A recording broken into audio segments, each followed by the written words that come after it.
The ఎస్పోర్ news టీవీకి స్వాగతం. గురువారం బీసీవై పార్టీ అధ్యక్షులు బోడే రామచంద్ర యాదవ్ జన్మదినం సందర్భంగా గుంటూరు జిల్లా మంగళగిరిలో పార్టీ ప్రధాన కార్యాలయంలో మెగా రక్తదాన శిబిరం జరిగింది. ఈ సందర్భంగా పలువురు నాయకులు, కార్యకర్తలు స్వచ్ఛందంగా రక్తదానం చేశారు. కార్యాలయంలో ఘనంగా జరపడం జరుగుతుంది. ఈరోజు ఇక్కడ మెగా రక్తదాన శిబిరము, అదేవిధంగా కేక్ కటింగ్ కార్యక్రమం, సేవా కార్యక్రమాలు కూడా జరపడుతున్నాయి. భారత చైతన్య పార్టీ ముఖ్య లక్ష్యము ఈ రాష్ట్రంలో ఏ వర్గాలైతే రాజకీయానికి దూరంగా ఉన్నాయో ఆ వర్గాలన్నింటినీ సంఘటితం చేసి రాబోయే రోజుల్లో ఈ రాష్ట్రంలో ఒక ప్రత్యేక రాజకీయ వ్యవస్థగా తయారు చేయడానికి భారత చైతన్య పార్టీ ఉద్భవించింది. ఆ దిశగా మా అధ్యక్షుడు బోడే రామచంద్ర యాదవ్ గారు బడుగు బలహీన వర్గాలు, అనేకమైనటువంటి ఏవైతే వర్గాలు వెనకబడి ఉన్నాయో వాళ్ళందరినీ రాజకీయంగా చైతన్యం చేయడానికి ఈ పార్టీని స్థాపించడం జరిగింది. అదేవిధంగా చూసినట్లయితే ఈ రాష్ట్రంలో అనేకమైన దాడులు బడుగు బలహీన వర్గాలపైన మొన్న కాపు సోదరులను కూడా సజీవ దహనం చేయడం జరిగినది. ఈ రాష్ట్రంలో పాలన సరిగా సాగుతుందా లేదని చెప్పేసి మేము ప్రశ్నిస్తూ ఉన్నాం. అదేవిధంగా చూసినట్లయితే మొన్న బీసీ కులాలపైన ఒంగోలు ప్రాంతంలో కూడా గొర్రెల కాపర్లపైన దాడులు జరిగినాయి. అదేవిధంగా రాష్ట్రంలో మనం చూసినట్లయితే మన గౌడ సోదరుల పైన కూడా సజీవ దహనం చేయడం జరిగింది. రాష్ట్రంలో చూసినట్లు అనేకమైన దాడులు జరుగుతున్నాయి. వీటన్నిటిపైన కూడా మేము ప్రశ్నిస్తున్నాం. రాబోయే రోజుల్లో భారత చైతన్య పార్టీని ఈ రాష్ట్రంలో ప్రత్యామ్నాయంగా తయారు చేసి 2029 ఎలక్షన్లో రాజకీయ దిశగా అడుగులు వేసే విధంగా అధికార పీఠాన్ని అధిరోహించే విధంగా కృషి చేస్తామని చెప్పేసి ప్రజలందరికీ, రాష్ట్ర ప్రజలందరికీ, మంగళగిరి నియోజకవర్గం రాజధాని ప్రజలందరికీ కూడా తెలియజేస్తున్నాం. ఈ రాష్ట్రంలో ప్రత్యేకమైనటువంటి పార్టీ ఏదైనా పార్టీ అని చెప్పేసి సందర్భంగా తెలియజేస్తున్నాం. ఈ సందర్భంగా మా అధ్యక్షుల వారికి జనపదన శుభాకాంక్షలు తెలియజేస్తూ ఈ రాష్ట్రంలో దశ దిశ మార్చే విధంగా ఆయనకు భగవంతుడు నిండు నూరేళ్లు ఇవ్వాలని చెప్పేసి తెలియజేస్తూ మీ అందరికి కూడా మరొకసారి నమస్కారం తెలియజేస్తాను.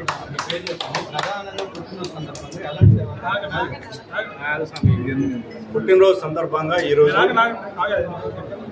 మెగా రక్తదాన శిబిరం జరపడుతున్నామా, అదేవిధంగా మెడికల్ క్యాంపు నిర్వహిస్తున్నాం, కేక్ కటింగ్ కార్యక్రమం జరుగుతుంది.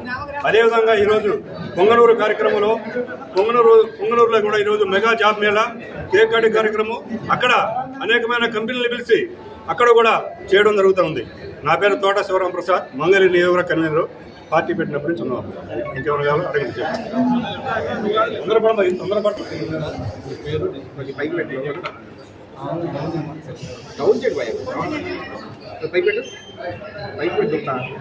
ఈరోజు చాలా శుభదినం.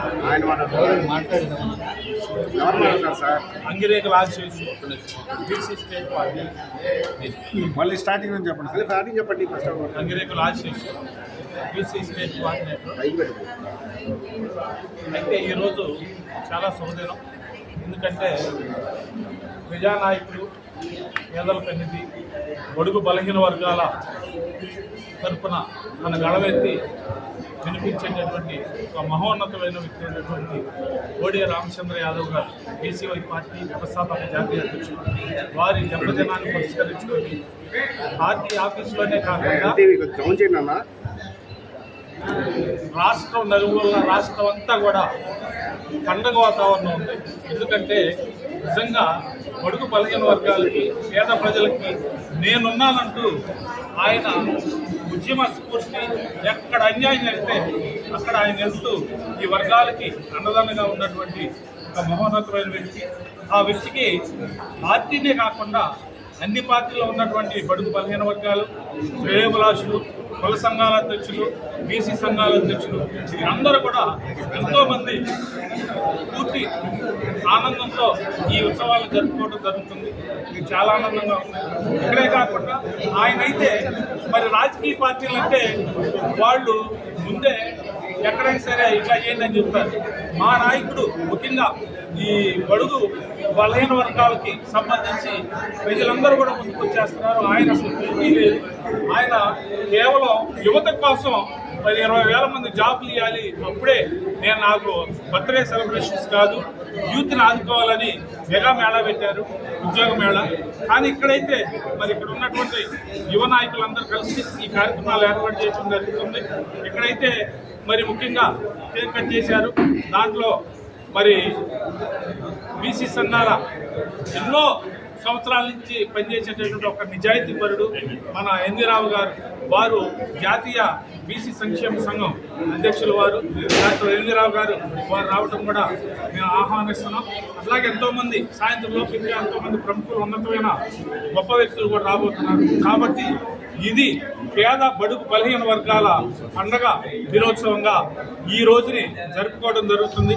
కాబట్టి మేమైతే ఒకటే చెప్తున్నాం, ఈ రాష్ట్ర ప్రజలందరూ కూడా అందరు కులమతాలకి అతీతంగా బడుగు బలహీన వర్గాలకి సరైన నాయకుడు వచ్చాడు, సరైన పార్టీ వస్తుంది. కాబట్టి రానున్న రోజుల్లో మరి ఆయన ఈ రాష్ట్రమంతా పర్యటించి భరోసా యాత్ర ద్వారా ఈ అన్ని వర్గాలను ఏకం చేసి మరి రానున్న రోజుల్లో నిజమైన సేవ చేస్తానికి నిజమైన నాయకుల్ని ఎన్నుకునే విధంగా భరోసా యాత్రని ముందుకు తీసుకెళ్ళిపోతున్నారు. కాబట్టి ఈ రోజుని చాలా గొప్పదినంగా అందరూ భావిస్తూ ఆయనకి ప్రత్యేకమైన శుభాకాంక్షలు తెలియజేస్తున్నాం. అట్లాగే ఈ ఉత్సవాలు జరిగినటువంటి పాల్గొన్న ప్రతి ఒక్కరికి కూడా ధన్యవాదాలు పేరు పేరున తెలియజేస్తున్నాం.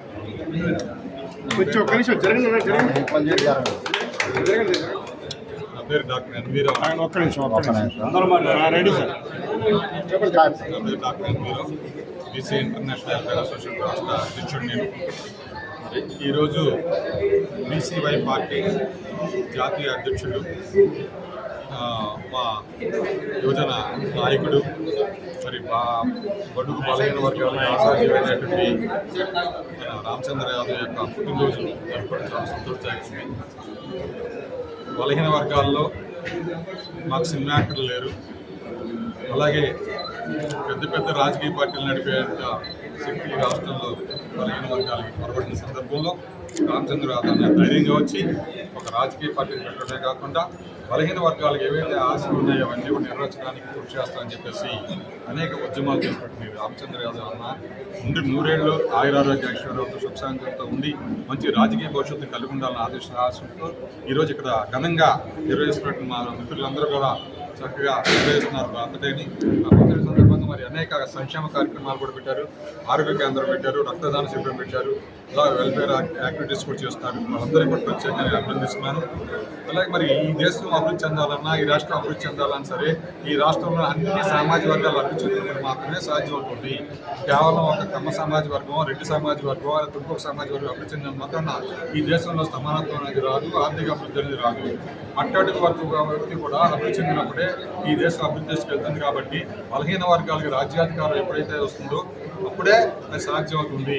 ఎందుకంటే అధికారంలో ఉన్నటువంటి ఇవాళ ఒక సామాజిక వర్గం రాజ్యాధికారికి వస్తే ఆ సామాజిక వర్గం ఉన్నటువంటి ఏ వ్యక్తి కూడా ఇతర పార్టీలు ఓటు వేసే పరిస్థితి లేదు. అలాగే ఇంకొక రెడ్డి సామాజిక వర్గం ఉన్నటువంటి వ్యక్తి రాజ్యాధికారం వస్తే ఆ రెడ్డి సామాజిక వర్గం వేరే పార్టీకి ఓటు వేయరు. కానీ మన బీసీలు మాత్రం ఎవరు వస్తే వాళ్ళకి ఓట్లు వేసేటువంటి సాధకులుగా మనం వెళ్ళిపోయాము. అలాంటి పరిస్థితి నుంచి బీసీ ఓటు వేసుకొని బీసీలు కనుక రాజ్యాధికారం సాధించిన రోజు అక్కడి వర్గాల సంచార జాతులు అందరూ కూడా అభివృద్ధి చెందడానికి అవకాశం ఉంటుంది. కాబట్టి ప్రభుత్వం ఇలాంటి వారిని ఎంకరేజ్ చేసుకుని పోయి ఆంక్షలు పెట్టి ఇబ్బంది పెట్టకుండా నేను 100 ఏళ్ళు చక్కగా ఉద్యమంలో పాల్గొని మంచి రాజకీయ భవిష్యత్తు కలిగి ఉండేట్టుగా సపోర్ట్ చేయాల్సిన బాధ్యత మనందరిపై ఉందని తెలియజేస్తున్నాను.